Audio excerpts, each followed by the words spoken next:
Salut à tous et à tous, et bienvenue sur la chaîne Bidule Bushcraft. Aujourd'hui, je vais vous présenter mon sac d'évacuation, donc mon BOB. Donc voilà ce sac.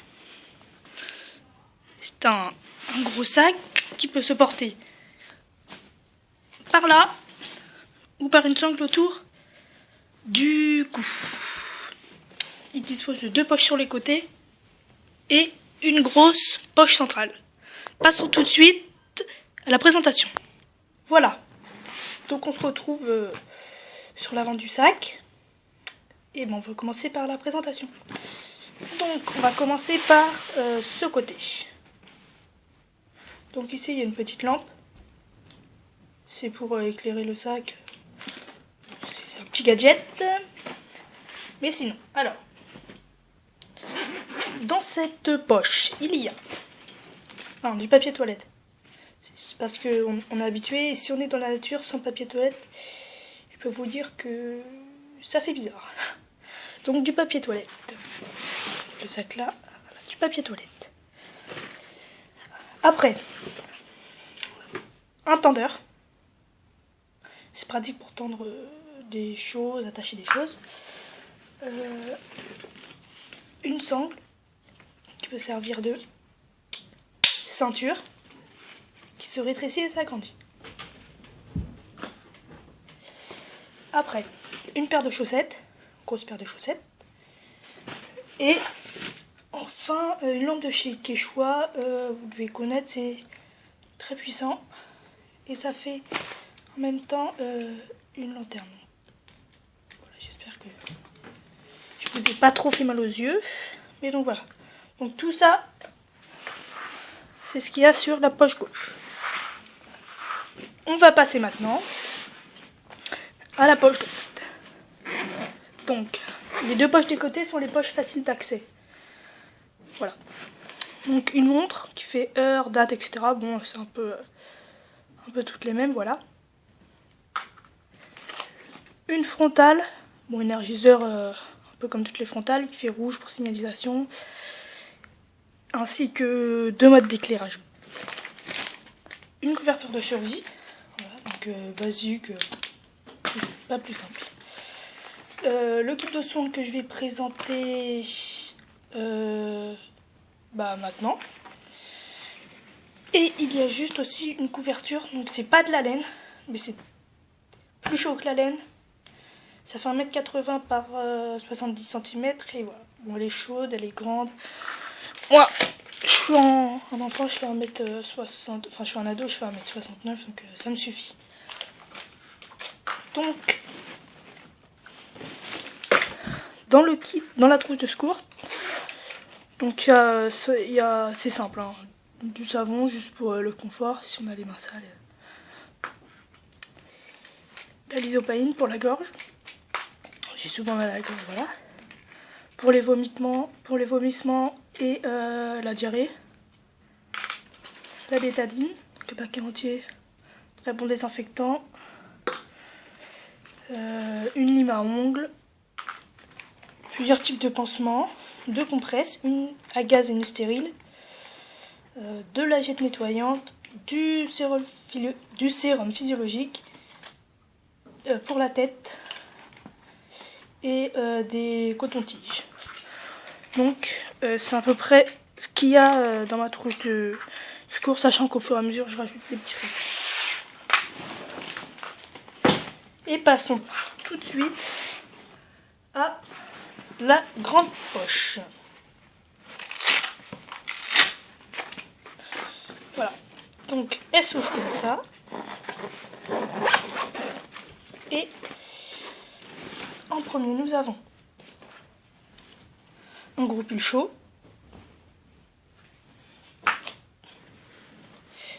un jogging chaud de sport, et enfin un t-shirt chaud. Ensuite, là, c'est une trousse où il y a tout ce qui est indispensable. Et donc si je pars du camp, c'est ce que je prendrai. Donc c'est suffisant pour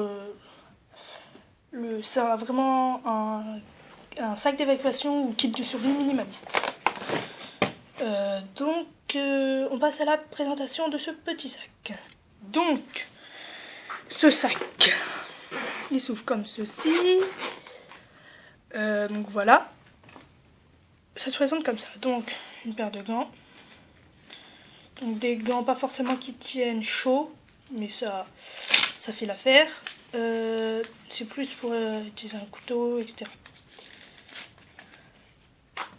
Des gants. Une petite bouteille d'eau. Un petit kit avec plus ce qui est électronique, enfin c'est vite fait quoi. C'est un chargeur nomade pour mon téléphone, il manquera juste un petit chargeur. Un couteau suisse, donc basique.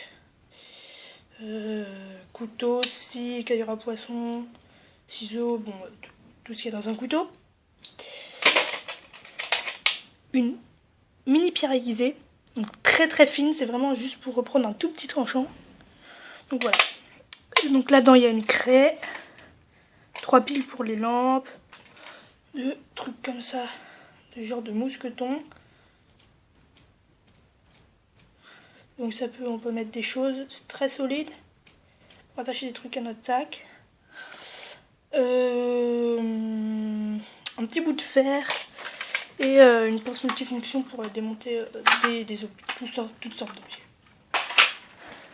Après, un couteau suisse, voilà, enfin un couteau plutôt, couteau qui fait pince, un couteau qui est très bien aiguisé, une scie, bon, c'est plus, elle est pas très bien, mais bon, c'est surtout pour la pince. La ficelle, pas mal de, enfin de la corde plutôt, de la corde d'escalade, 2 mousquetons, la cordelette, un bandana et couvre-cou, un couteau, je précise tout de suite c'est un fait maison, donc voilà, petit couteau sympa, que je remplacerai par un autre couteau, mais ça j'en parlerai à la fin de la vidéo. Et là-dedans une pierre aiguisée céramique, avec des petits sacs poubelles. Donc on passe au reste du sac qui est la bouffe. A tout de suite. Voilà, donc on se retrouve. Je vais vous présenter ça. Je vais le sortir. Voilà. Donc ça c'est juste un sac plastique pour pouvoir s'asseoir, où je peux aussi stocker des choses. Voilà. Donc le sac c'est la fin du sac. Donc, ici, une boîte de nourriture, donc dans une boîte de chaussures, pour que ça essaye de prendre moins de place. Donc ça, c'est coupé, si vraiment j'ai pas le temps, je suis en hypoglycémie, etc., je peux arracher le sac poubelle et prendre très rapidement.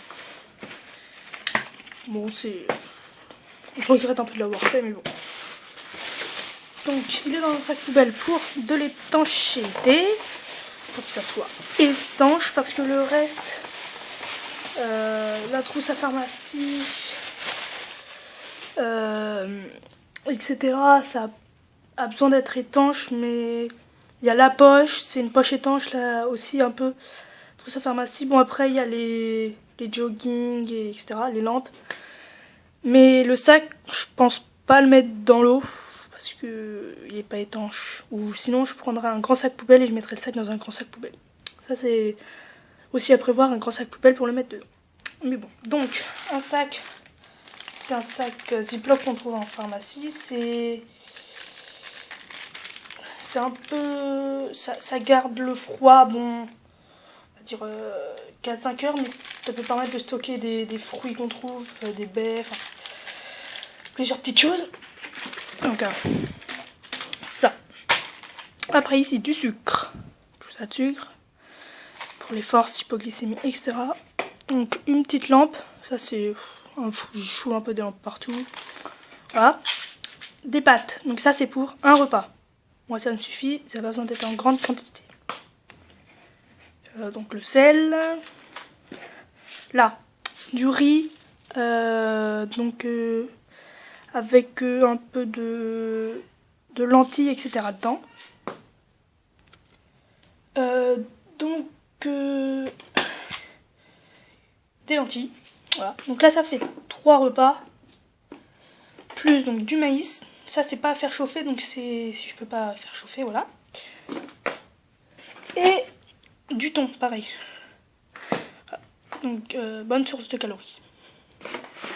Alors, ici, nous avons donc 3 sachets de thé, 3 sachets de tisane, 2 bouillons cubes et du café. Voilà.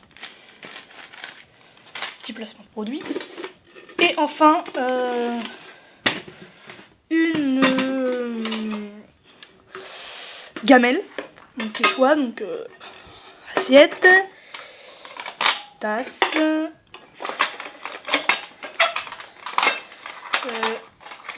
excusez-moi, 2 couverts, donc cuillère, fourchette,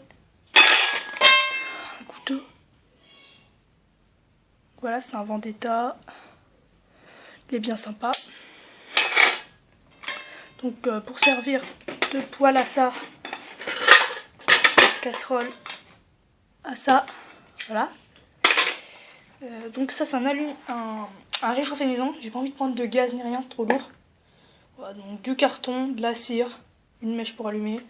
Ça dure environ 10 minutes et en cas de besoin ça peut servir. Donc un mini kit de feu, donc des allumettes, un briquet et du coton. Un torchon. Et enfin la gamelle. Excusez-moi si vous avez entendu un peu de bruit. Donc je fais une ellipse et on se retrouve pour la fin de la vidéo. Voilà, donc on se retrouve sur la fin de la vidéo. Et je vais juste vous faire un test de coupe sur les couteaux parce que je sais que ça plaît. Donc voilà. Allez, on commence les tests de coupe. Voilà, donc le test de coupe sur le couteau de cuisine. Enfin le couteau pour la bouffe. Mince. Attendez, parce que la feuille est abîmée.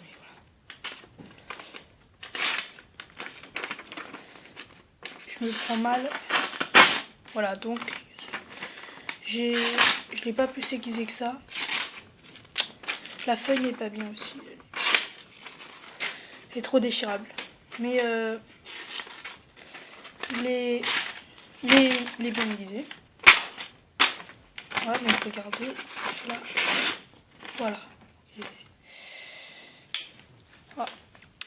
Et après, les autres couteaux, ça c'était juste pour le couteau de cuisine. Donc je vais vite fait vous faire une liste des choses qui manquent. Donc, le Gerber Strongard que je vais bientôt avoir, qui sera au-dessus du sac. Après, des petits paquets de sucre qui seront là.